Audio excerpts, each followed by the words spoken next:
Welcome back, everybody. It's time for another episode of Theater Talk Live. That's right. This is a special Cedia 2024 edition. And I have one of the largest in-person panels I think the show has ever had. So we've got 5 in one room, myself, and then Doug is joining us as well from his home.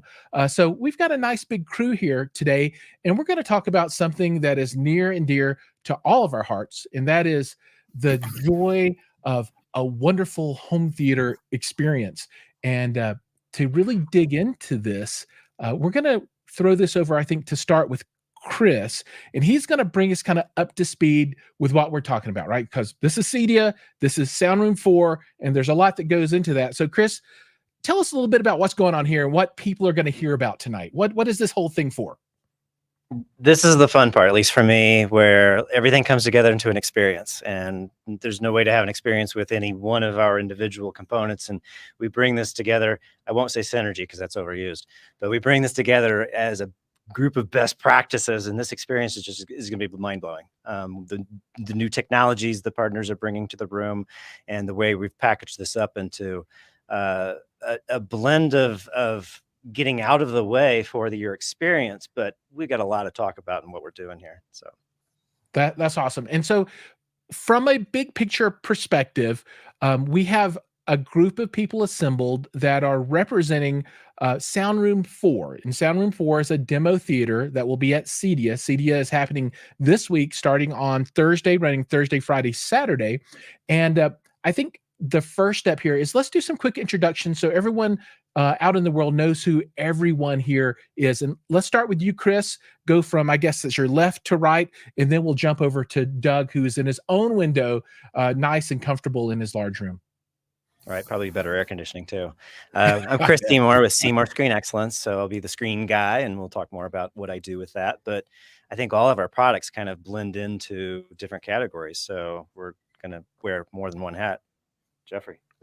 Yep, I'm Jeffrey Heinzel from the company Ascendo from Germany, and I'm responsible, together with Todd to my right, for the sound, the speakers, and the amplification. Most of it, actually. There is some amplification, of course, also from Storm Audio. But yeah, that's what we do. We do subwoofers, of course, loudspeakers, and amplifiers, and DSPs. Yeah, and if people haven't noticed, everybody, almost everyone is sitting on a nice Ascendo subwoofer, so they are multi-purpose. They make excellent seats. Very comfortable. As Jeffrey mentioned, my name is Todd Sutherland. I am owner of Sutherland AV Marketing. I am an importer for Ascendo speakers from Germany. Because Jeffrey is here from Ascendo, I today will be focusing on one of my newest partners, Moovia Seating out of Germany. Happy to be part of this team. Awesome. Hi, so I'm Olivier Tumrel. I'm the CEO of Storm Audio. So we're a French manufacturer of processors and amplifier. And so here in this room, we'll be in charge of decoding the stream, doing part of the amplification, and sharing the calibration with Ascendo amplifiers. I'm Jim Peterson of Lumagen. We are doing the video processing of this, which includes controlling the Seymour active 4-way masking screen in this showing, doing the aspect ratio control for the projector, doing all the dynamic tone mapping, and all the processing for the video. Great. And then, Doug, we're going to move down to your window and tell us a little bit about who you are. Sure. So I'm Doug Boyer. I'm with Christie Digital Systems. We are responsible for the video display in the room. We are going to be showcasing our Griffin 4K 35 product. So a 35,000 lumen native 4K 4096 by 2160 projection system. It's RGB laser illuminated. So we're going to be hitting color spaces in the Rec 2020. I think we're about 98% of Rec 2020 color space with this product. So very vibrant colors, very bright. It should kind of punch you in the face. That's super cool. So for folks that are just joining, we are talking about Sound Room 4, which is going to be one of, if not the best, demos at Cedia this year. We'll all find out, but I think it's looking good. so if you have any questions, make sure to get those in the comments, and I'll post those up to everyone so we can get answers for you. But let's start now. So since we kind of set the foundation of who's here and what the technologies are, let's talk through the room, right? Because people want to know, what all is in here, how's the room designed, and let's. I think maybe we can start through the signal chain, and maybe start with the source processing side, and then move through to the speakers and projection and screen and seating and that kind of thing. So how do maybe we start with Storm Audio? I think you'd be the farthest back in the chain, maybe. But before then, the room itself, Chris, how many seats, how many rows, what's going on there? Well, seating with Tommy. Seating, there you go. Right, sure. One of the challenges at Cedia is to put together a comfortable and great experience in one of the rooms that is built on the show floor, but at the same time get as many people through the demonstrations, because if we do our job right, there's always a queue outside our room. So we want to get as many people kind of in and out of here through the rotation, so everybody has an opportunity. We are going to be displaying 3 rows of 4 chairs each of a Moovia model called the Marbella. So 12 people at a time in 3 rows on platform. So the first row will be on the ground, second row will be 8 inches up on a platform, a riser, third row, another 8 inches up. So a total of 16 inches up from there. Awesome. And if people watch my channel, then they know that, in my opinion, the most important piece of gear that you can put in any theater, or really any room, is the seating. Because if you're not comfortable, nothing else matters, right? Well, one of the things that we have one of the things we did to accommodate this then is we took the normal sound rooms that have been in Cedia forever, and we stretched this out another 8 feet. And the 2 goals with that is one is so we could have a nice spacious front end here behind the screen to put these amazing Black Swan speakers. We'll talk more about those, but we wanted to have plenty of room for them and our guests in the third row as well, so they're not going to be backed up against the wall, and they're going to have a good proper acoustic experience. So combined with Storm Audio's ability to process all of that smoothly, I'm confident that everybody's going to get a great seat. Great. Awesome. The room dimension, I mean, it's so we're normally, the rooms are 24 feet long. I think we're up to 32. So, and 16 feet wide. Yeah. So, yeah, that is going to be the largest I think I've seen at Cedia before. That's outstanding. So let's go ahead and walk through the technology, and you'll have a source that produces whatever the movies might be, but that's going to feed directly into the heart of the system, which is the processing, and that is going to be all Storm all the time. What are we going to have going on there? So the main source will be a Kaleidescape. So we'll have a script from a Kaleidescape that will go directly into our processor, so into the Storm Audio. So we will feed, we will decode this and feed it to all the speakers. So in this room, we have a 13.12.10 setup. So all this will be decoded by the processor, and then calibration will be done between a mix of Ascendo DSP amplifiers and our PEQ and Dirac active room treatment.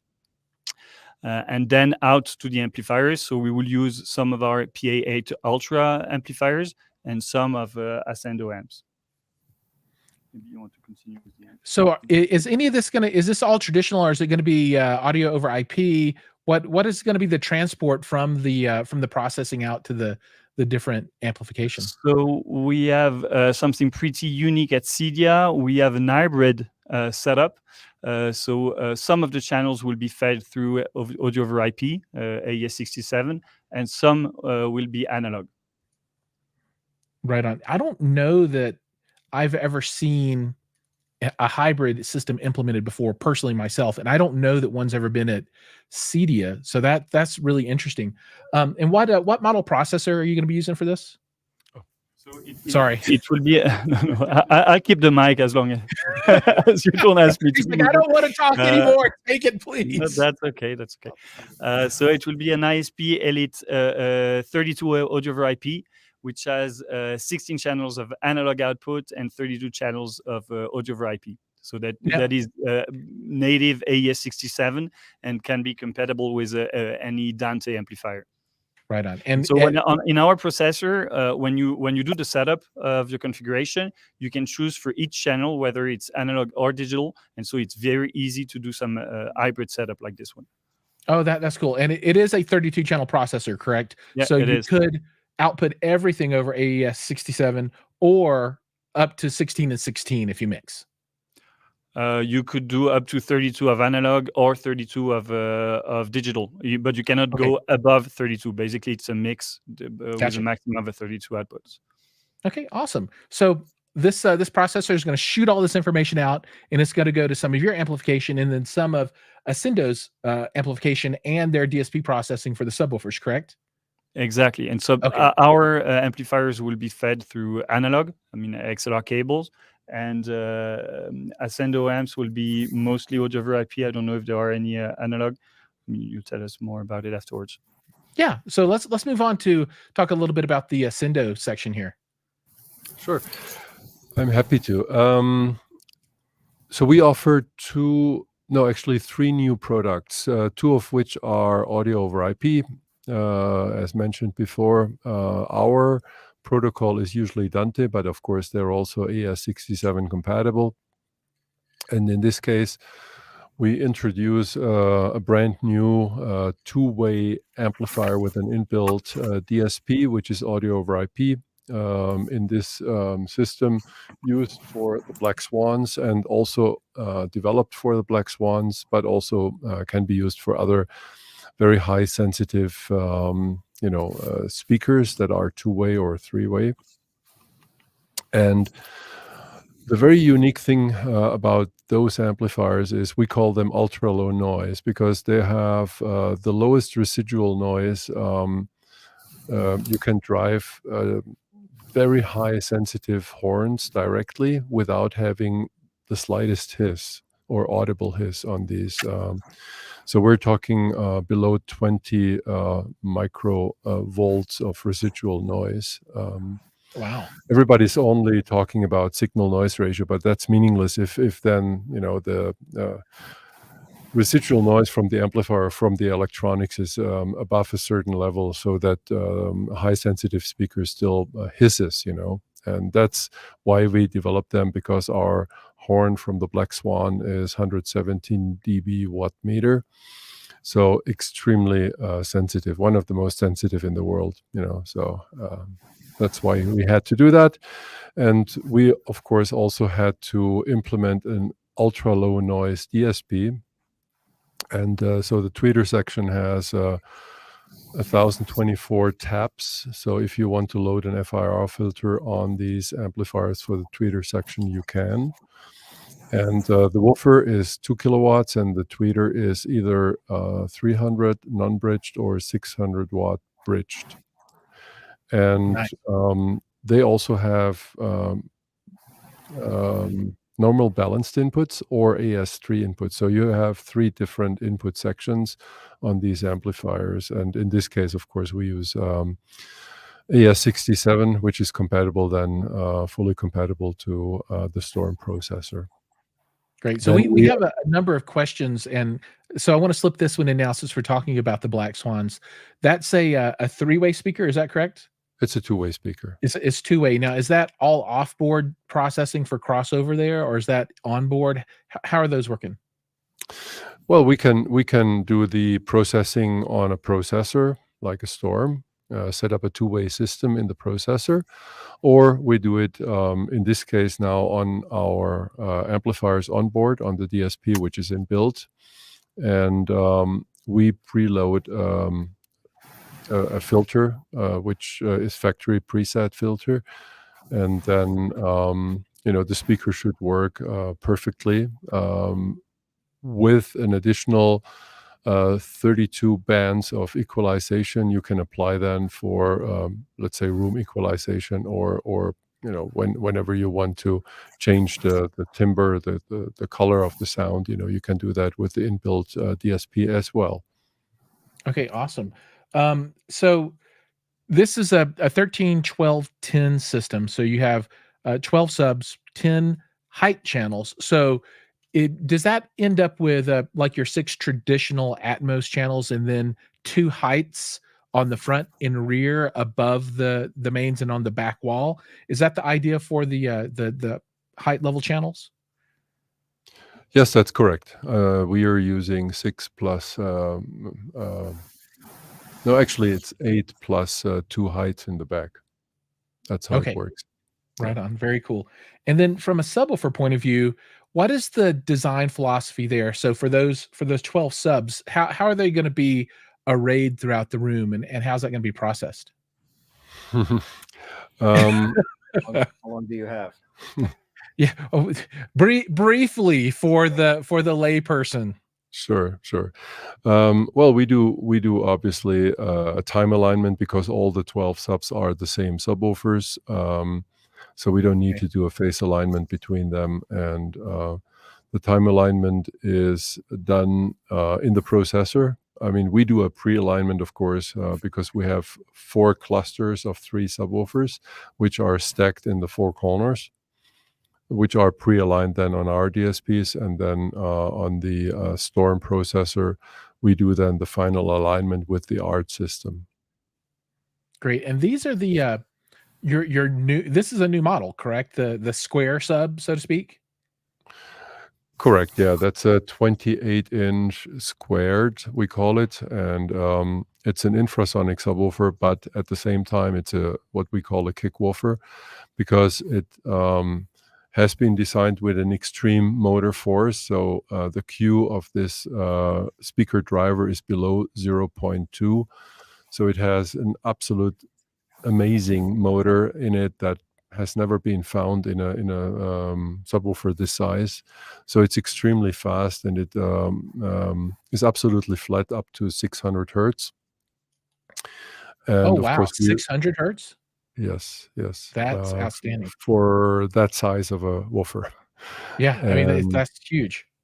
yes, and because of the low Q, I don't know how many of you know about speaker design, but the lower the Q, the better the impulse response of the woofer, and the bigger basically the motor has to be, because the only way you can reduce the Q is by electrical Q, so lowering your QES, and that's exactly what we did. And so you get a very shallow roll off of the subwoofer driver. And also you get a very low system Q. When you put this driver in a loudspeaker enclosure, there is interaction, so usually the Q rises, but still we get a very low Q because of the low Q of the driver. So it will be, it's just when you play gunshots through this subwoofer, it sounds like a real gunshot, you know. That's outstanding. Okay, so that gets the system from the source to our ears. Now let's walk through the system from the source to our eyes. So, the first stop obviously is with the Storm, and that'll be passing the 4K content over to our next stop, which I'm really excited, and which is Lumagen, right? And there's all kinds of Lumagen news, and I don't think we can get all into it today, but we will get super deep into it tomorrow. But could you talk a little bit about what you're going to be doing to this video signal to make it as good as it can be? So with the Lumagen, you can either use the Lumagen for switching, because we have products now from 1 input to 10 inputs. And so our 5000 series we're using here actually acts as a de-jitter circuit for the audiophiles out there. That's fairly common to do a much improved signal to the audio processor to improve it. It sounds like that's not how we're going to hook it up, but we can also just take the video output directly from the Strato into the Lumagen. The Lumagen does all the video processing, including if necessary scaling, like if you had to do like this constant area, if you're doing anamorphic screens, we can do all that scaling. We do a very good job, and it's actually being used in a post-production facility at a very large studio because of the aspect ratio control, that we're going to be actually controlling the screen directly, the Seymour screen 4-way masking system.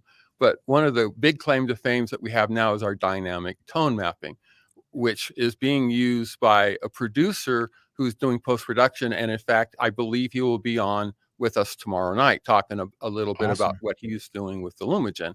So we can do audio de-jitter we don't process it, but we can dejitter it, or we can be bypassed. The one input model is actually designed to be on the output of the audio processor. That's not the one we're using today.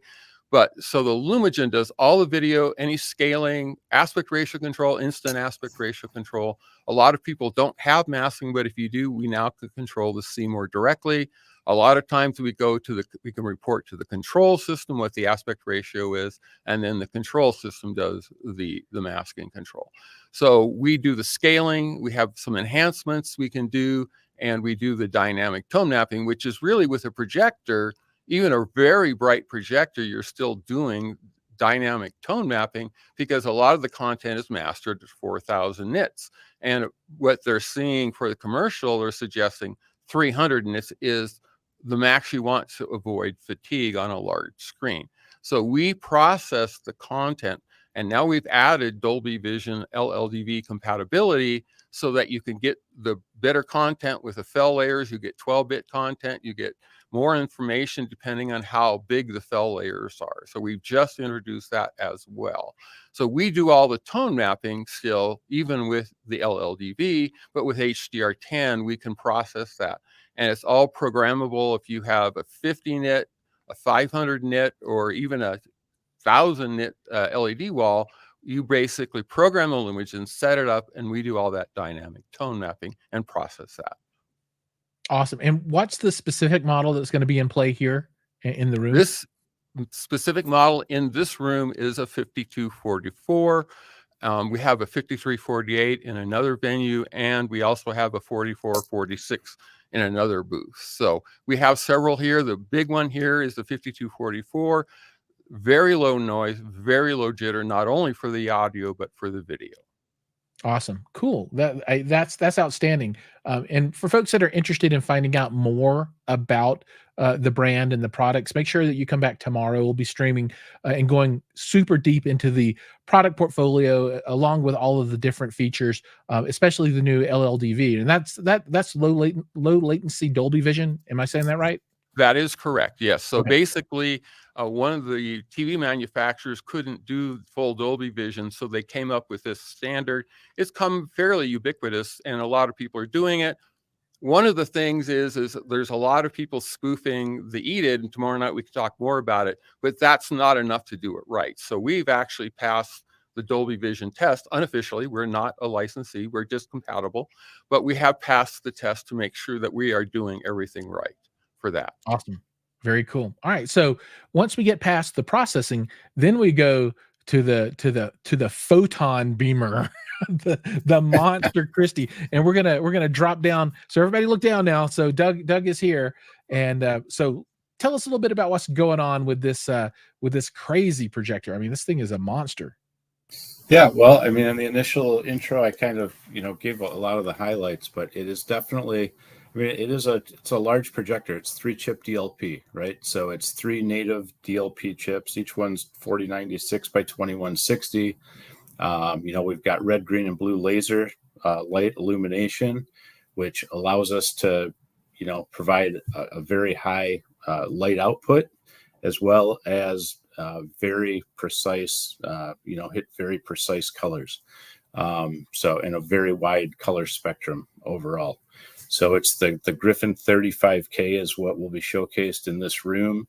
It's kind of the little sister to the Griffin 50K.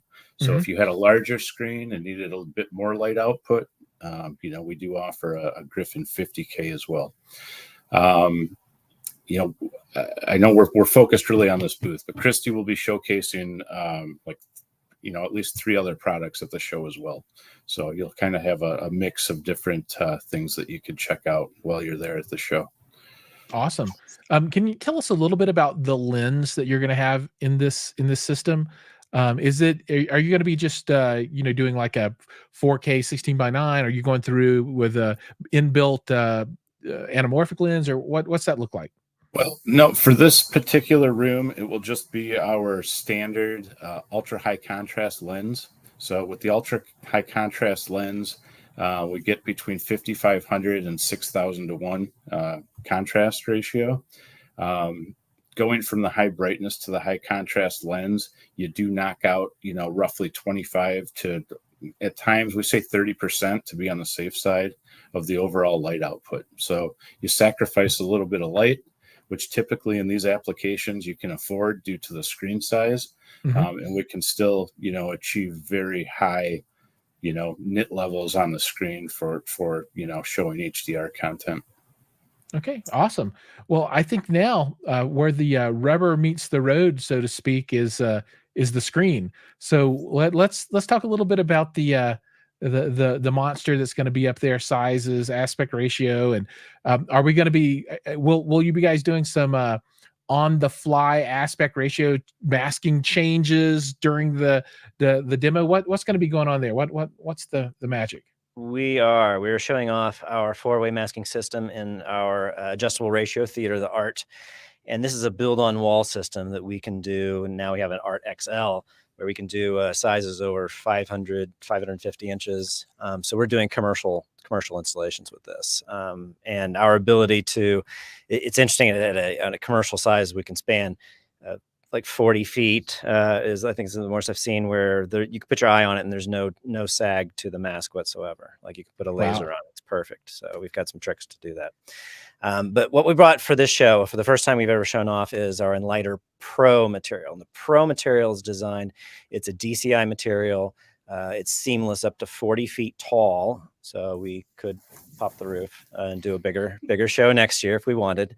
For a room this size, it's overkill, but we wanted its despeckle technology to play well with the Griffin and really show off what, the true laser colors can do without, interjecting any kind of artifacts. It's kind of our motto is we want to represent the best image and the best sound, best video and audio practices do no harm, and really let what this other equipment do, like let it come through. So you get the benefits of the woven acoustically transparent screen. So we get the air permeability to hear what the Black Swans can do. And I talked about the video, but this is going to be a 4-way masking screen, carbon fiber masking bars. It's going to be when the kaleidoscope changes, and I picked the widest variety of material I could. So the widest image that you've probably seen, you've maybe gone to some Cinerama, but it would be a 2.76 ratio. No, most people think that the ratios cap out at about 2.4.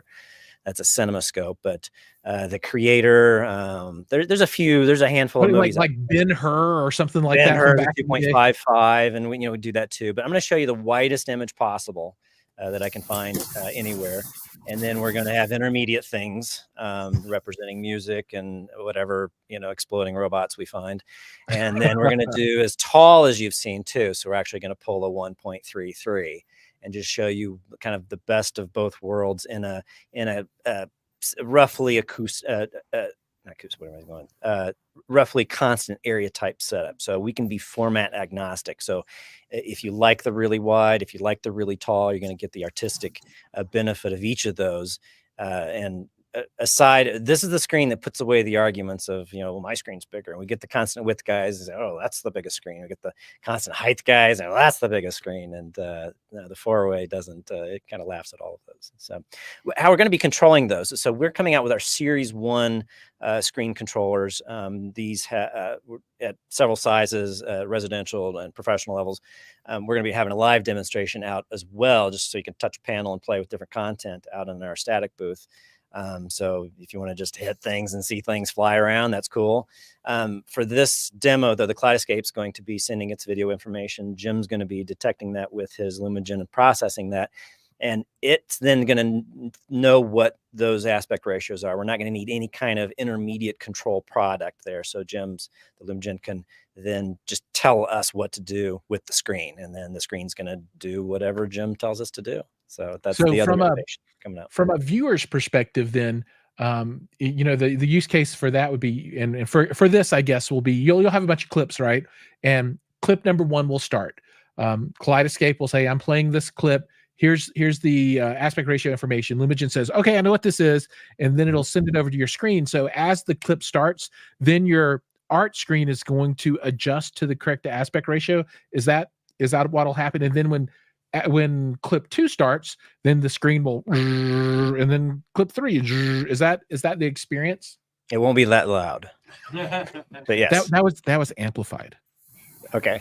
Yeah, if you had a microphone on it, maybe. But yeah, that's the gist of it. Okay, that's awesome. That's cool.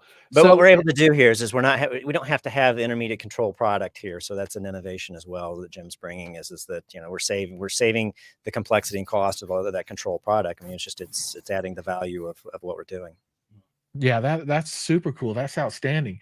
And then I want to flip back to again the most important feature of any theater, which is the seating, because we've taken it to the ears, we've taken it to the eyes, now we got to take it to the butt. So it's important. I mean, I love my seating. I'm not, When I I'm sit not down, following that, Giles. I want to be comfortable. I hear laughing, these are Doug. pretty comfortable. So can you tell us a little bit about the features in the seating that people will be able to experience there? What kind of, is it like an individual kind of seat that you might see in like a traditional home theater, or does it have the powered this, that, what all's going on? Well, the reason I've decided to start representing a seating company, this is my first. And when I was introduced to this team, number one, a great team is always the most important aspect of a great vendor relationship. And I like the team behind Moovia, but they're also doing some very cool things on a couple of fronts that really spoke to me, not because I'm a seating geek, mainly because I always focus on experiential, whether it be with Ascendo, whether it be with Storm, with Seymour Screen Excellence. I'm thinking of ways, as I'm hearing each other, our partners talk about the way we're enhancing the experience. And I'll say just a quick tangent is I remember the days when people would buy masking screens and never use them because they required buttons for them to change that the client had to press up or down. And they said very quickly, well, I'm not doing that anymore. That's painful. So they invested in a beautiful masking screen and didn't really use it, which is a sad statement. Seating is, I think, could be really focused on comfort and design, which I think is extremely important. There's a lot of more traditional, if you will, sit in a 24-inch seat with me and my closest friends or family. Personally, there are people who like that. I'm not a fan of that. I want to cuddle with my wife. I want my family to be close. I want it to have options for me. And this is what a lot of our clients and dealers are telling us, is that they want the freedom to choose what they want, not just what you choose to sell to them. So fabric selection is a huge thing. All kinds of grades of leather, from Maserati grade leather to the finest fabrics you can find anywhere in the world. This is a lot of what Moovia does that really attracts me. But to your point, Giles, about the automation part of it, is that they've also done a phenomenal job there, not only from a standalone Moovia app that if you choose to take out your phone, you have individual control of your specific seat, as well as control of the rest of the seats in the theater, if you choose to interact with them that way. Or they also play beautifully with control systems. So if you have a series of friends over and so forth, and everybody's got their seat adjusted the way they want to adjust it, when it's finally time to tell them all to go home and get out of your comfy chairs, that you can reset one button and all of the seats will go back to their original setting.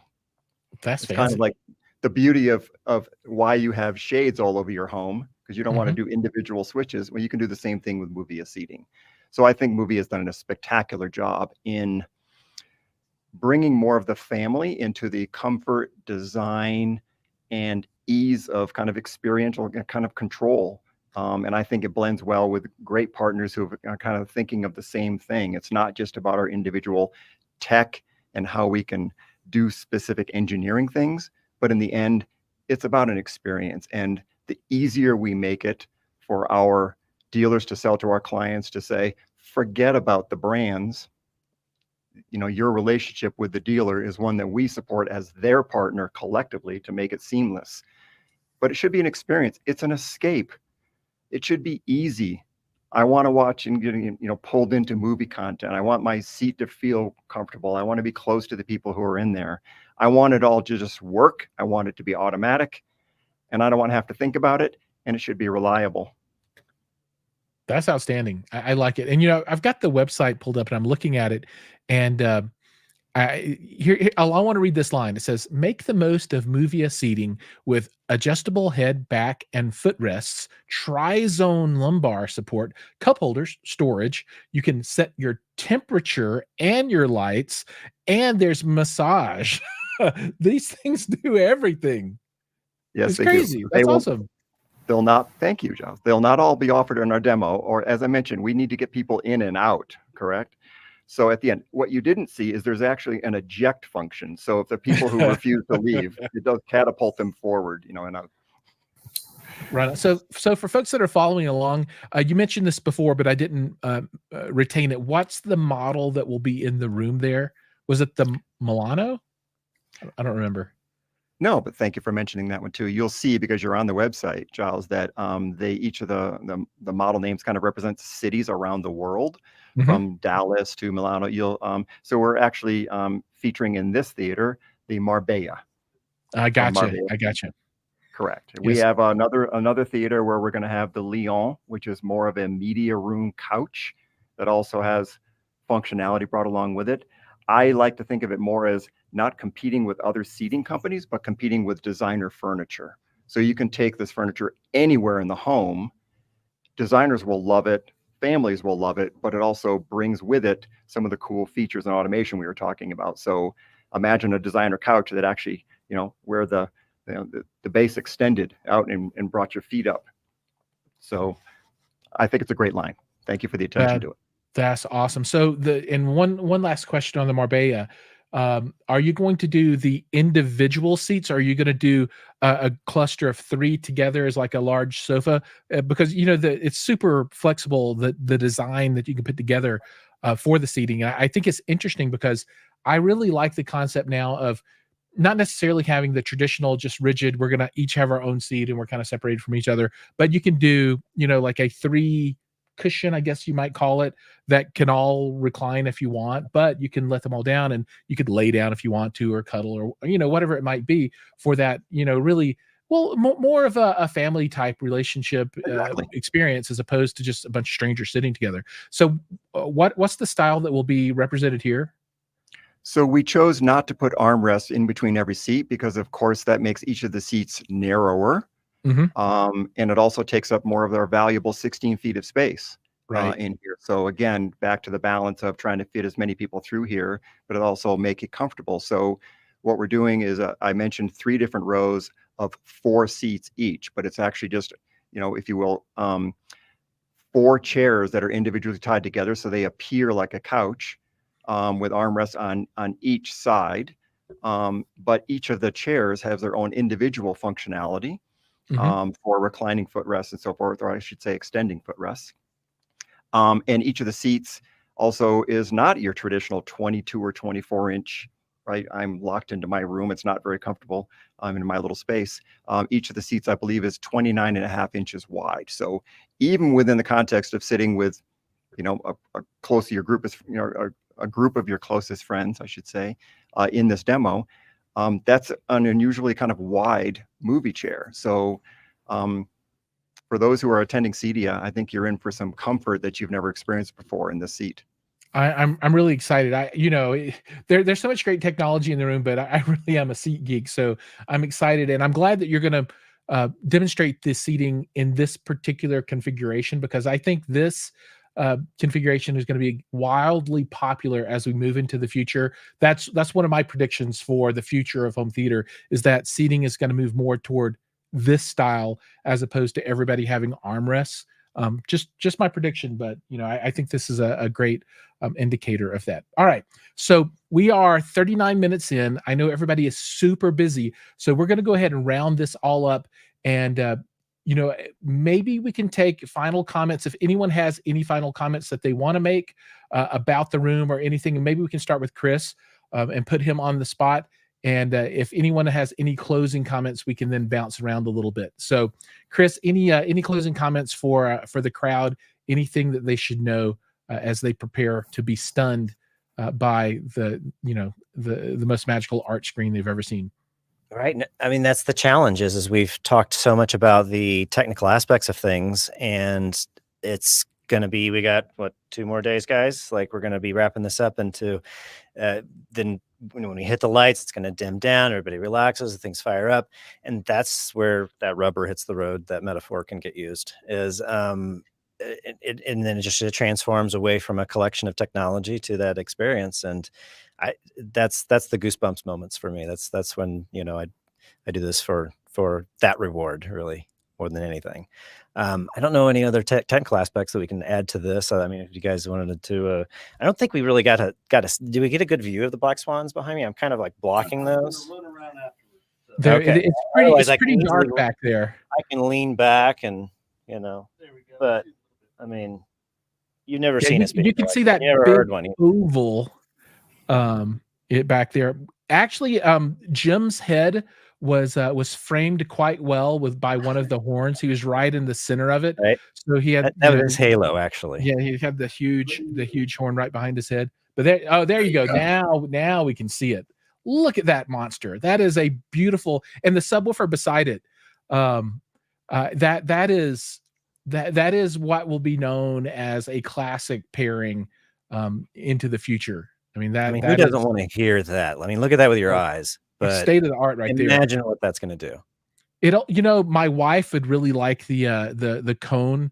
That looks kind of like a Louis Vuitton pattern almost. The checkerboard. It is really pretty. Uh-oh, touch it. Thump the driver there. No, that's beautiful. Awesome. Cool. Yeah. So any other final thoughts from anyone before we button this one up?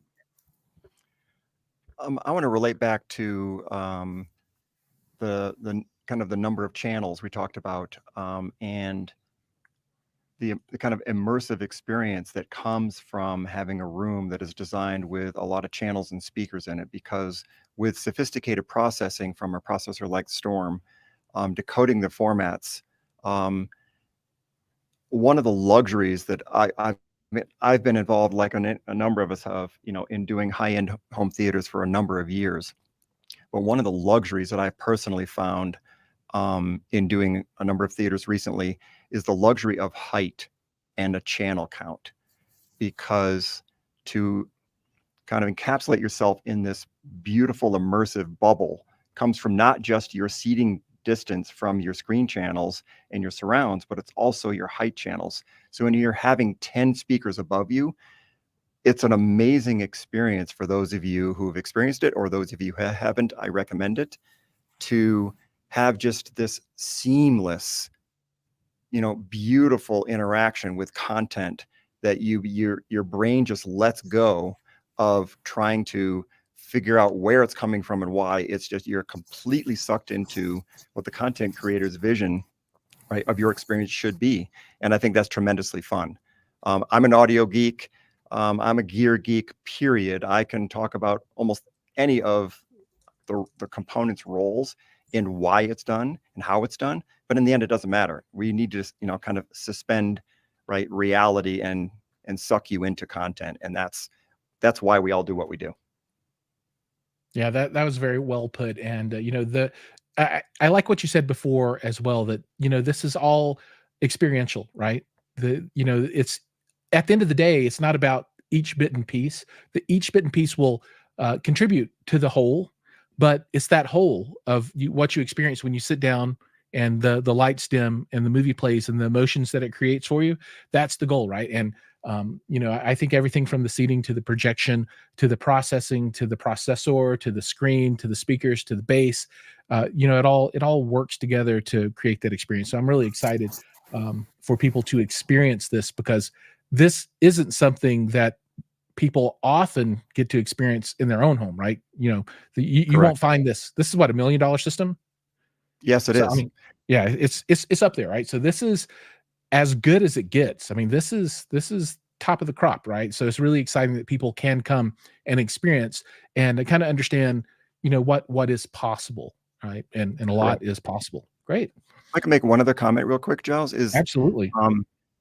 from the audio aspect of it is Ascendo is unique really in the industry and on the leading edge of reproduction of the infrasonic content that is within a growing list of movies. It's not a small number, and it's a tremendous amount of fun because your ears can't really hear those frequencies that are that low, but your body absolutely feels their presence in the pressurization of the space. It's a tremendous amount of fun. It can be subtle. It can be violent. It's also fun.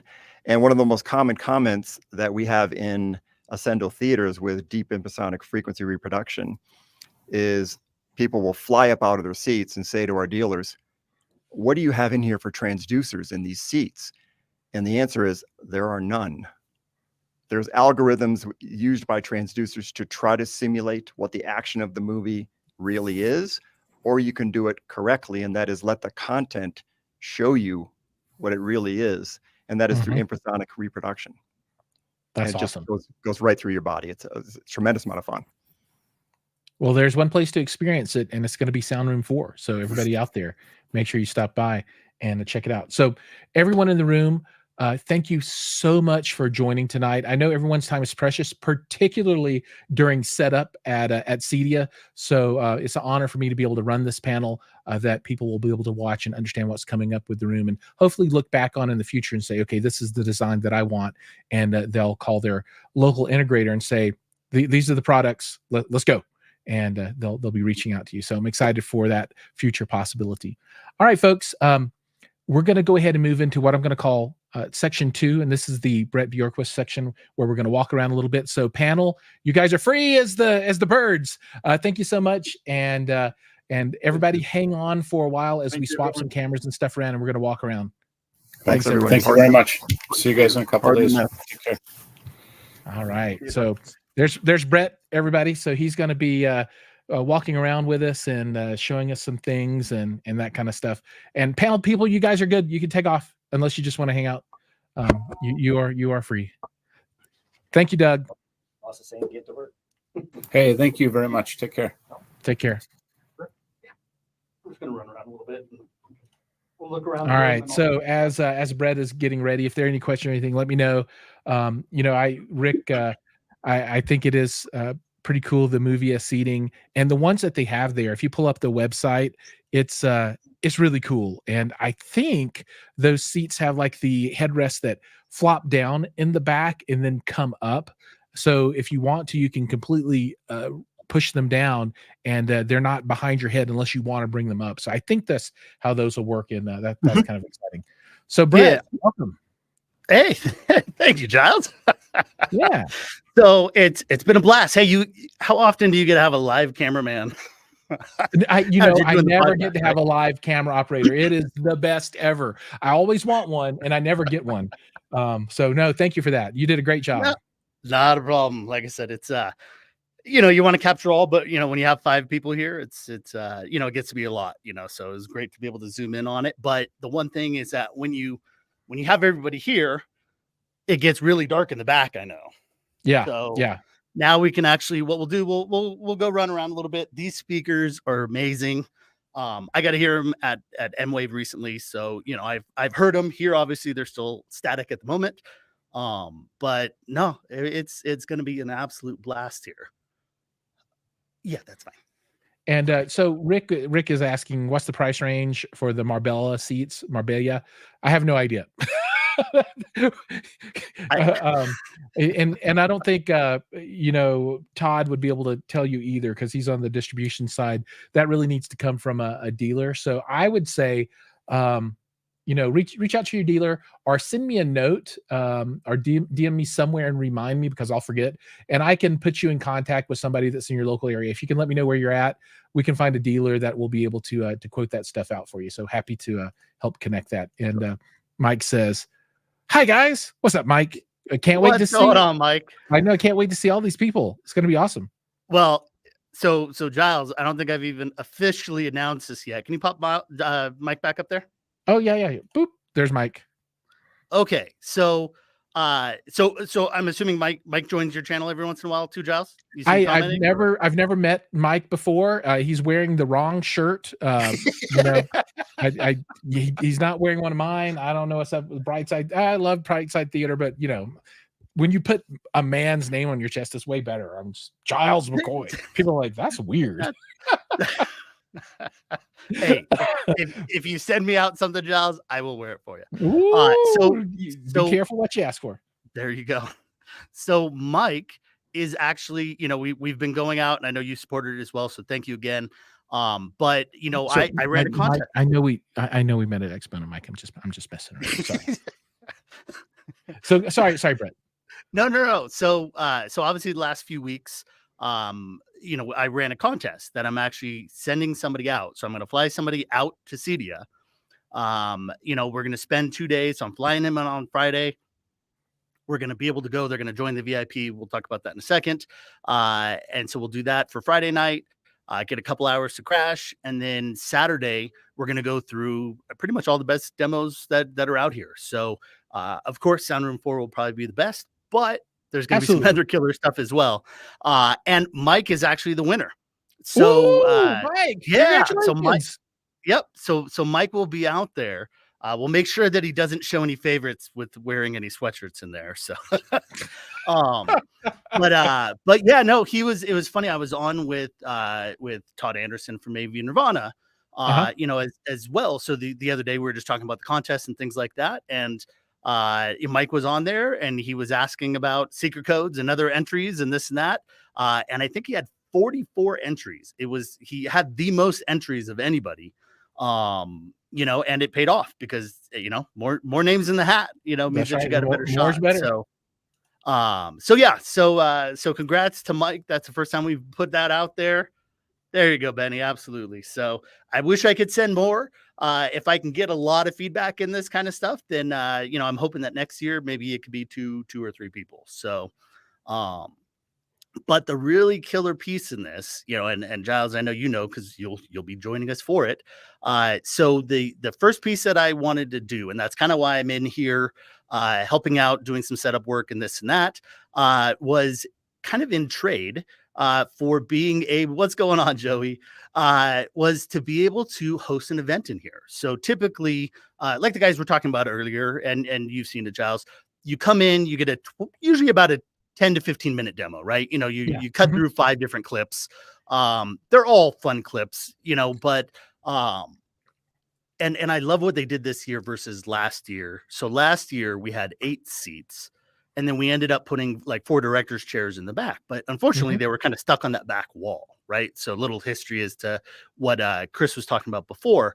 And unfortunately, as if you're sitting up against the wall, right next to the rear surrounds and right on top of a sub, basically, it's not the best. It is not the best. And so I know I helped a few people that, kind of got, they got that spot and then and went around again. And so I actually got him to kind of hop the line to get a second experience opportunity there. And so that's why Chris actually, he invested quite a bit more to be able to extend that about an extra 8 feet back. And that allows us to actually have 12 seats in here and still have it not against the wall. So really, really cool. It's the definition of these manufacturers taking feedback, from the room to make things better, just like they kind of do for product. So, but what I was doing, so last year I was helping some stuff with Grimani, and so I got to know this Chris Seymour and Storm and a lot of these guys I had, kind of known in the past. You guys are welcome to work if you need to. And so, we kind of did, hey, I'll help you out with some stuff. And in exchange, on Friday evening, so at the end of day 2, after the show floor closes, so I actually had to get Cedia permission for this, because security likes to get tight on these things. We're actually going to come in, and there's going to be 10 of our favorite content creators, Giles included, and Mike will be there as well. So like I said, it's going to be an absolute blast of an evening. We're going to get about 3 hours in here to play all the content we want. So instead of those, 3, 4, 5 clips, I'm actually letting people choose what they want to be able to do. So we'll download that onto the Kaleidoscape. And we're going to talk some tech, and we're going to film a whole bunch of it. So we'll have a ton of content rolling around. And I think it's going to be an absolute, blast of an evening. So Giles, I appreciate you swinging out for it. And Oh yeah, absolutely. I'm looking forward to it. I'll probably be there for about an hour and a half. So Okay. I'm going to front load my time. Absolutely. And I'm looking forward to it. I mean, because I never get to spend as much time as I would like in any of the demo rooms. Sure. So I'm really excited to be able to sit down because I'm a huge Ascendo fan. All the brands that you have in there are wonderful, but I really like Ascendo. And they've got that new center channel that's designed for direct view display as opposed to projection, and I can't wait to see that. I know that's not going to be in this room, but that's a really big one on my list to see. See you too, Joey. Can't wait. So the Black Swans, I don't know that I've heard them before. Okay. Yeah, they're hard to find, but So I'm really excited for that. And really happy to see Lumagen kicking around and doing lots of cool stuff, with new products and new technology. So this is a big show. No, this is a big show. And last year's room sounded absolutely amazing. This one is just designed to be even better, right? Like I said, we got a little bit more space to make extra seats in here for people. We have more speakers than ever. Last year, I know I was talking a lot about it being the first AOIP system, right? Yep. That was last year was the first time that there was a full digital audio system. And Storm is the only processor really that's capable of doing full home theater surround, right? Or you want to call Atmos sound or whatever you want, but so more than 2 channels. And so that was phenomenal to be able to kind of have that last year where everything was digital. This year's even cooler though, because as it's hard for us most of us upgrade our stuff and it's kind of piece by piece, right? And so especially if you have those big amps that you've been running for a long time, it's tough to just say, oh, well, we'll toss those out or maybe try to sell them on eBay.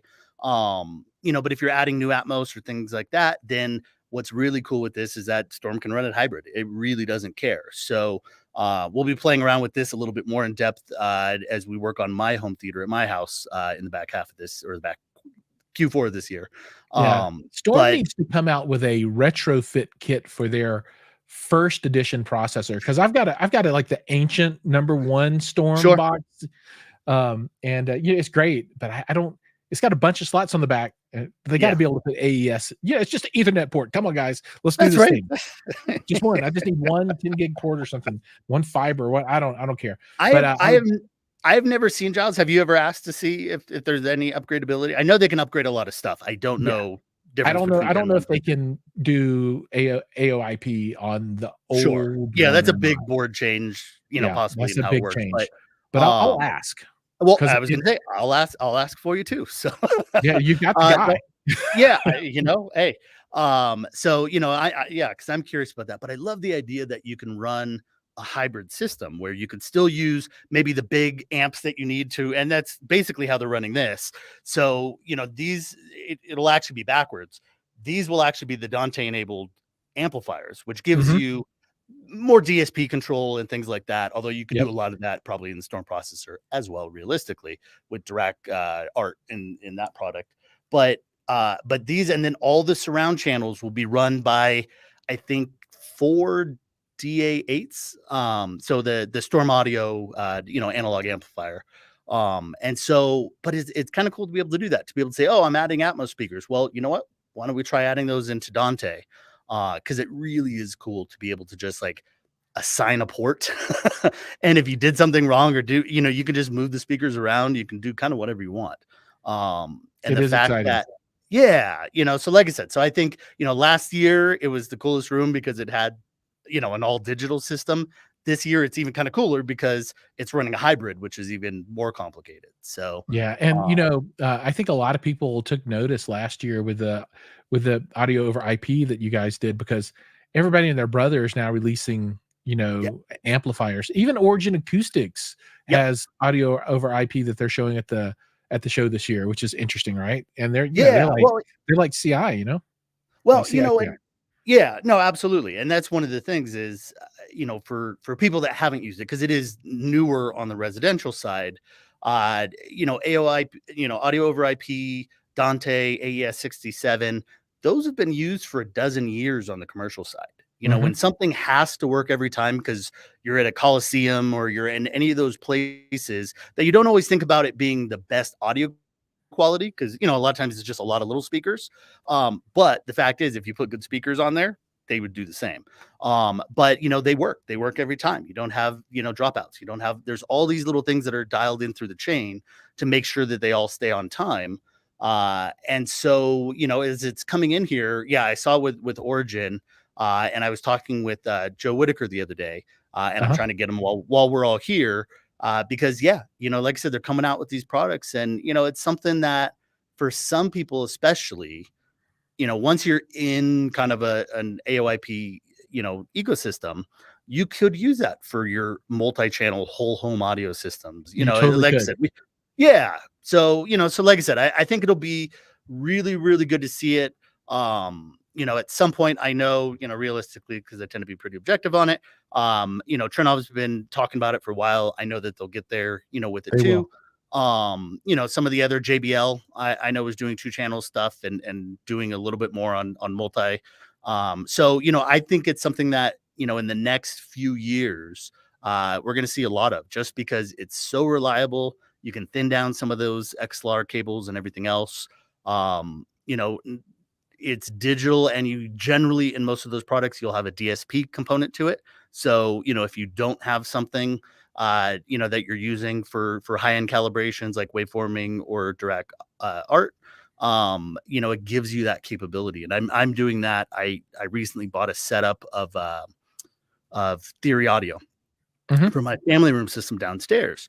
And so, you know, even just running it through that, I mean, it sounds phenomenal.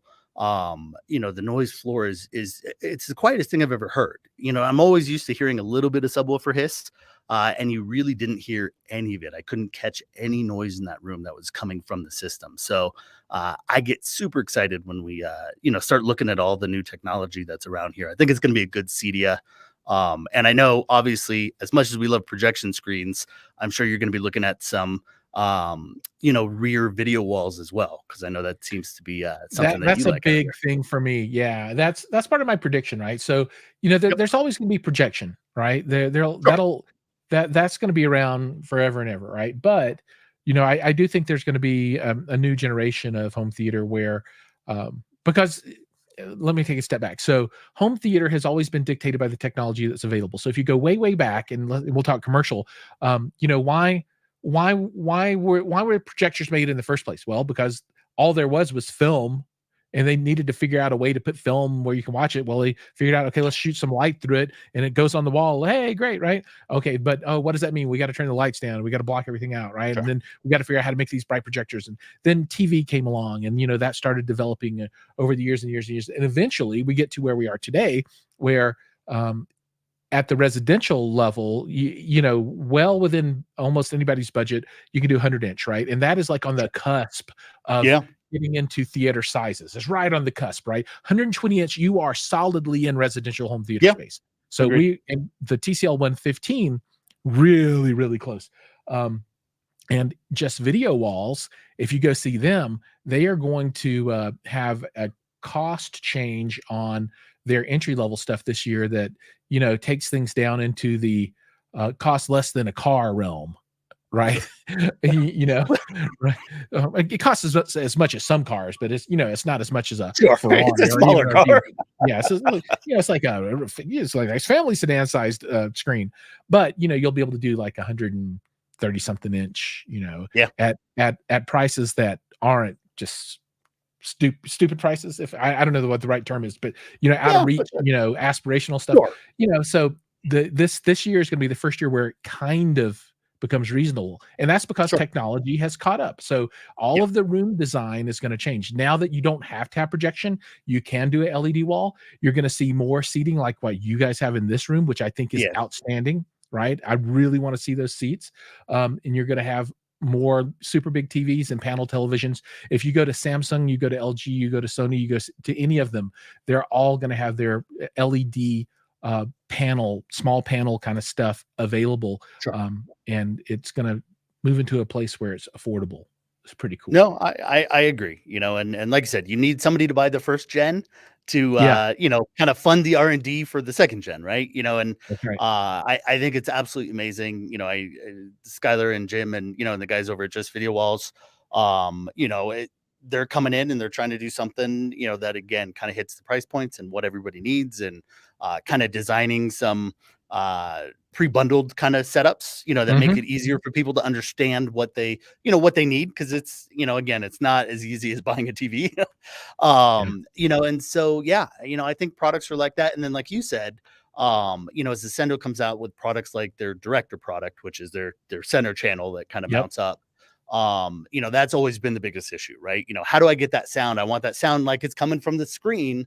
That's why we buy projectors. That's why we especially buy acoustically transparent screens. But we also know that in a good portion of the theaters that I see pictures of, people want to see their speakers. And so those speakers are actually on the outside of that space already, right? For the L and the, for left and right. And then, obviously center channels are above and below. So, that's always been, I think, one of the, costs of the video wall itself. But the other thing is how accurate of an audio experience, because as we all know, audio truly is half the experience, right? Absolutely. Or we'll say 40-40 and 20 for the seating for you, Giles. There you go.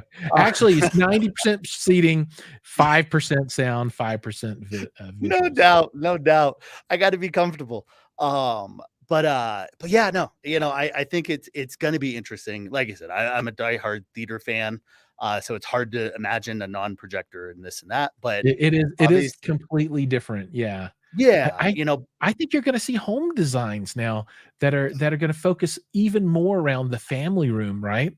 Yeah. They're going to have you're going to buy a home and it's going to come with a 210-inch wall built in. Sure. Well, just the whole wall, right? I mean, that's when you look at the movies of the past talking about, the future, it's always been video walls, right? It's always been something that you can put not just on one wall, but wrapped around to the other walls so that you can kind of walk around and import things. We're seeing things like what is it, Liquid View, where they're making, basically it's a TV turned vertically, but they're designed, there's a little bit more to it, from reflection and all the things that you need to do to kind of make it look more like a window. And people are framing those things in like windows, so that they can get a beautiful view outside, even when they don't have one. Right. So, that's right. Sometimes it's nice to, you kind of don't want technology to creep into everything, where, I haven't seen the sun, or I haven't, get outside and get a little bit of sunshine. But I think it's cool, because if I'm living in a place where maybe I'm in an apartment, or I don't have windows, or I don't have a good view, I'm looking right across the way at somebody else. Now I have a way to kind of help my mood. Right. And all those things do help, so, that's why we pay so much money for, houses with certain views and things like that. So, I think it's super cool. As much as I like this, and obviously, I've seen one already, but I'm so excited to see the Christie in here with the Seymour screen and the Lumagen. Because really it's one of those things where the sum is greater than the parts, right? You take Lumagen, great company; Christie, great company; Seymour, great company. But you put all of them in a chain together, along with that kaleidoscope. And you're going to have the best running through the chain. So I can't wait to see the aspect ratio or the masking change with the content. And Chris is right. Just whatever your wall is, make it all screen and let the masking handle it. Right. Yep. Just make it all screen. And that's the right way. Like I said, I'm trying to figure out, I really want to put a Seymour screen in. So, we'll see. I sold my vet for this, Giles. I know that was hard. I sold my vet so I could bring Mike out, so I could have a contest and buy, all my stuff that I need for my theater. But I'm super excited for it. But what I want from that perspective is basically to go wall to wall and effectively, maybe not quite floor, but inches off the toes, right? Just above your toes. Up till the top. And then I want to basically make it a constant width screen, so Yeah. that if I am watching, 16:9, then it's completely full.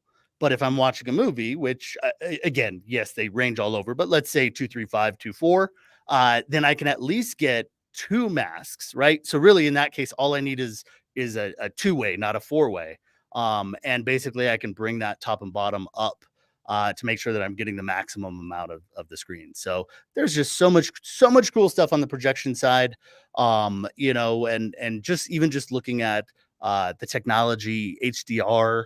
I've been chatting with a few of the Christie guys, and looking up some of the stuff. And again, I think that's a little out of my range, but at least for the moment. But I love the idea that even their lower version still is capable of basically doing HDR.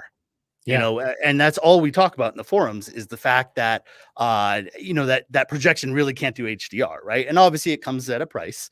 But the fact that they've got the lumen output and they've got the high contrast lenses, and they're actually able to get an HDR signal running through them, Yeah. and Really cool. put up there properly. So I think that's super cool. So for those that that aren't ready to make the the video wall jump like a lot of us, we have these new opportunities to put better projectors in, and really kind of maximize the picture in there. So if you love your AT screens and and just that feel of Mhm. projection, which is often talked about, you can still do that. But if you're sitting on an old 1080 projector or something that's a little dimmer, you really got, the main thing is you need that lumen output, right? You gotta have the light. You gotta have the Yeah, light. well, and I'll say again, because this isn't sponsored by this group by any means. It's just me kind of helping out.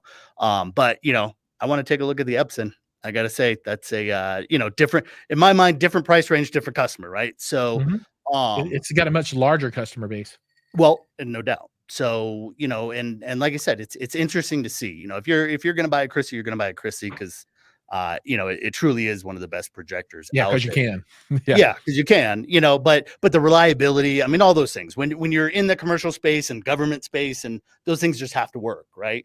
But to be able to watch for Epson, and I think it's a huge departure because most of us, I know you're a JVC fan, but I love Epson too now. Don't get me wrong. Yeah. I no, love no, me some Epson. and all the different pieces, and Sony as well. I'm always been a Sony fan, and for Mhm. screens, hands down.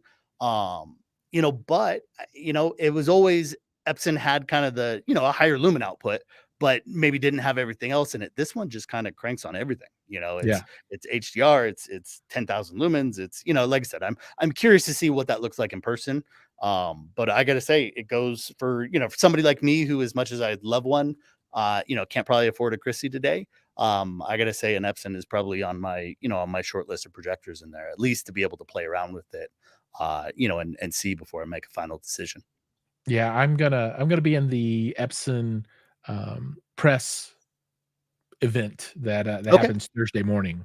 So I'll be there to check it out. So I'm really excited to see it because it could be a big deal, and they Yeah. think it's a big deal. So it could be big changes in the projector market. We'll see. Yeah, no doubt, no doubt. So, like I said, I think everybody wins in all these things, right? The Mhm. more technology is developed, yes, you may not be buying a Christie Griffin, but the fact that there's, HDR and legit HDR and projection is going to start making these other brands like Epson and the rest to really have to step up, right? And black level control and high contrast lenses and things like that are really designed to make sure you get the the inkiest blacks and and still get better contrast without sometimes using the infinite contrast or the 6 million to Right. 1 contrast ratios that you see out so often. So I'm excited. I think there are years where CD is always a blast, but you kind of feel like it's the same thing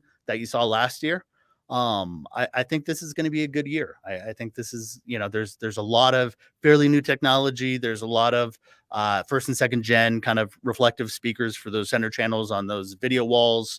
Like you said, Yeah, and like companies like VPI that are doing their top bottom processing for center channels, right? So they Sure. they were in full effect. Yep. I think I only saw them at Barco Residential's LED Yeah. screen that was there, but I think they're going to be all over the place this time, and Yeah. Chernobyl is going to put it in their stuff eventually, and I'm sure Storm Yep. will too. Yep. So it's You know, coming. and yeah, you know, I mean, that's always been one of those things, especially dual center channels. Um, you know, that's always been a huge no-no on you know, on our Mhm. side, right? You know, Yep. because it's like, no, comb filtering and this and that, and all those things are true. But it's like I say in a lot of the forums, you know, sometimes people are saying things that they've learned, but they're talking about technology that's past. And Yeah. so, you know, for the average person, yes, you don't necessarily want to run two center channels, and you know, Don't take 2 centers and set them beside each other. Don't. Don't do it. Exactly. Yeah. Don't do it. You know, there are still rules to it, but the reality is technology changes that, right? And we see that with you know, direct art. We see that with waveforming. We see that, you know, all these technologies that you know, I watched Matt Pose was talking about it again the other day too. And it's like, you know, yeah, you know, some of the rules about where you put subs and you know, how many you need, although both of those and especially waveforming still requires too many subs, but you know, So many stuff. four in the corner still works great for most people and gets rid of most modes. You know, but the fact that I can change technology around, so if I'm in a media room that's my family room and an open space, you know, I need help with that. You know, it's not, it's, you know, I can't really control it. Like even in my family room, I've got a wall 7 feet to the, you know, to the side of one speaker, and then I'm 45 foot of open space Right. on the other side. How do you calibrate that out? You know, so you know, I'm super excited to see, you know, hey, the general rules of room design are still there, but technology is definitely coming in to you know, to help us out with that. So Yeah, it's gonna be cool. And I'll yeah, make, one additional prediction on top of what you just said. You know, you said this show is gonna be a good one. I think the next few shows are gonna be pretty oh sure, earth-shaking. I think agreed. we're in a, kind of a change moment Yep. for technology. So I'm just waiting for somebody to come out with video over IP, like, you can get rid of HDMI altogether, you know? Yeah. I you know, they've done a little bit of it. Mhm. But it's very expensive because it's commercial, right? Yep. So you know, to your point, that hasn't really you know, come across yet. You know, I'm of the opinion though, uh you know, for years, I ran a composite video switch, Charles. You know, Right. that's how old I go into this stuff, you know, to be able to try to take that one source because they were so expensive then, right? You know, and so Mhm. take that one source, distribute it out to all the different rooms, even though it was the same source, so everybody had to watch the same thing. Same thing, yeah. Um, you know, and then I did it over component. I think I did it on HDMI twice as HDMI was updating. You know, and now honestly, all I run is a Kaleidoscape for movies. So like a Strato C or possibly a Strato V is, you know, is you know, for the display, you know, panel walls or panel rooms. And then and an Apple TV, you know, and you know, realistically, you know, that's sometimes easier and you get the discrete output Yeah. you know, versus doing VoIP and things like that. But no, I think it'll be there eventually. You know, but audio is, you know, just requires far less bandwidth you know, in that technology Yeah, than you what you video you need a 100 gig circuit. You'd have to do it yeah, over fiber for yep, sure. I the one thing that I have huge pain in my life around is HDMI handshakes. oh I no doubt, just that just kills me. And you know, everybody suffers from it. You'll go through every one of these demos, and when they yeah, fire up Kaleidoscape, it's going to take it yeah, 15 there's a seconds. delay. Yep. Yeah, Yeah, it's just the and way it people works. don't understand, you know, if you're just coming into it, you don't understand it. If you've had it, you get frustrated by it. You know, I'm watching, so like I said, I'm usually in the forums trying to answer questions and things like that. You know, since Strato V came out, so it was great, and you see, you know, all of a sudden, you know, people that weren't buying it before kind of have an opportunity to kind of play around in that ecosystem, right? And Yep. so, Mhm. but as they're doing that, I'm watching far more comments lately about you know, a sync, you know, connection restored, right? Yeah. And that's always been something that's there, and it's generally always a needed issue. Yeah. It's always an HDMI connection issue. Sometimes it has to do, and we're seeing more and more about, you know, making sure that your HDMI cables aren't 1 meter, that they're at least 2 or 3 to be able to kind of give timing Yeah. through the cable on both sides of the EDID. Um, you know, so again, hopefully that fixes most people's issues. But yeah, you know, it's a frustration that we don't want. It's supposed to be getting easier. And it doesn't always feel that way. So, I agree. Anything that can make those things better, definitely is something that we want to be able to look at. For sure. All right. I'm going to have to put a stake in this one. Not a problem. Here, I'll tell you what, real quick. I will. Yeah, I'm going to let's spin get some you around the closing room. thoughts out. Yeah, let's get some closing thoughts and take a look at everything real quick. Yeah. So obviously, this room is still just in the beginnings of getting set up, right? Are the So sofas in there yet? the room. No, there is very little stuff in here other than this front. We did this front and made sure it was ready just for you, Giles. Oh, you guys are so sweet. I appreciate it. That's right. Had to have a little background in there, but no, they actually so Cedia, not to put them on blast for it, but funny story into it. So they build the structure of the room, right? Yeah. And so they built the structure of the room, and then Matt Trinkline from Storm Audio was in here. So they got here like 2 days ago already. And so he comes in and he's looking, and the doors are in the back half of the room, meaning that the room was done backwards. Oh, right. Yeah. The doors are in the risers. Yeah, exactly. Doors were right where the risers would be. And so they had to get him to do that. So last night there wasn't even a roof on this room yet. So nowhere to attach Atmos speakers or any of that kind of stuff yet. So everybody's playing a little bit of catch up, as we try to get the room ready. But we'll look around here. Like I said, with nobody there, the light comes in perfect. It does. That subwoofer is awesome. That is, I would love to have one of those, but man, what's the price point on that? $15K? Yeah, probably somewhere right around there. I can get you a full pricing on that it. thing But, it's beautiful. yeah, and it is. I know we were joking around earlier when we were chatting about it being kind of that kicker design, right? So, but to be able to have something that's that big, and I know Todd or Jeffrey was saying that this thing will play flat. I think Jeffrey said it, that this will play flat to 600 hertz. 600 hertz. That's ridiculous. That's nuts. Yeah. So I'm excited to hear it. The LFE channel stops at 120. So this is, it plays 2 full octaves higher than LFE channel. Yeah. And hey, how much do you need it when you've got a speaker for your LCRs that look like this, right? So these Black Swans are amazing. I did get a chance to hear them one time briefly at M-Wave, but can't wait to hear them. That was a stereo setup. So to be able to hear them in a full home theater setup as a true LCR, I think is going to be phenomenal. So those subs were just the smaller ones out front. That was just seating. Yeah, just see that. Yeah.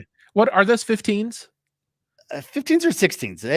They may be 15s, but I thought I heard him say 16. So it all depends on the vendor what they build on there. But yeah, we've got our front surrounds. We can see some of the rear surrounds. We can see, hey, you guys, this is handmade, just like we all do. These are handmade risers that were being built 2 hours ago. I love it. Love it. And then again, we have our rear surrounds that have been going in. Sorry, I'm trying to focus this and hold my microphone. And folks, if you want to just mount your rear surrounds, just take the wires, stick it on the wall, and then cover it with black tape. That's all you need to do. That is actually velvet tape. Oh, so, velvet tape. That's the answer right there. Velvet tape over your wire. That's right. Now you can tell that it's velvet because it's actually a lot blacker than the black wall that's right next to it. It is super black. Yeah. So, but yeah, no, absolutely amazing. There's not a lot on the ceiling yet. You can see, speaker cables have been kind of put in there. And that's just our work light that goes out, by the time everything's set up. So do people just clamber on top of this thing and run the cables across the top and then punch a hole? Yeah, pretty much. Okay. Now that's cool. I mean, it's just a shell for demo. So that makes a lot of sense to me. Yeah. I mean, it's a short term, use, right? So nobody's doing anything too crazy. The way these were built in the past, and this is actually nice. So like, this is a brand new room. This has never been used before. And like I said, we had it stretched an extra 8 feet, but basically it's there's actually a material on it this year, which makes it look nicer. Last year was carpet and it was gray. So it kind of, so we have that, and then basically plywood behind it. And then there's probably an inch. I'm looking at this now because I hadn't even been able to see too much of it yet, but couldn't be more than an inch and a half of foam, and then Okay. another sheet of plywood for the walls.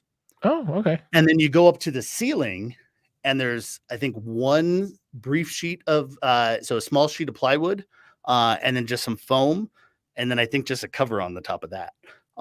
So it's it's quickly put together. They have to be able to break it down. They have to, all that kind of stuff. I bet if you watch it from the outside, it'll move like this with the bass. Very well could at this point. I bet. But I'm curious to see, last year we measured it, and the with the doors closed and everything running around, the room was about 70 dB, with no sound, right? Right. So That's just a noise. lot of background noise. Everybody. That is a lot of noise floor to get rid of, right? And so, that's where, luckily with speakers like this, you're going to be able to get your 60 dB on top of that pretty easily. But yeah, we talk about rooms that are try to hit 15 dB or lower. I know Keith, like over at Keith Gates Design. Gates, So Keith and Andrew, they have rooms that they hit 0 on. Wow, that's crazy. So, like I said, sorry, I'm trying to read that as well. So yeah, 30K on that. Thank you, Joey. So yeah, it's crazy to be able to see that, right? I can't even imagine a 0 dB room. And they still sound natural. Silence.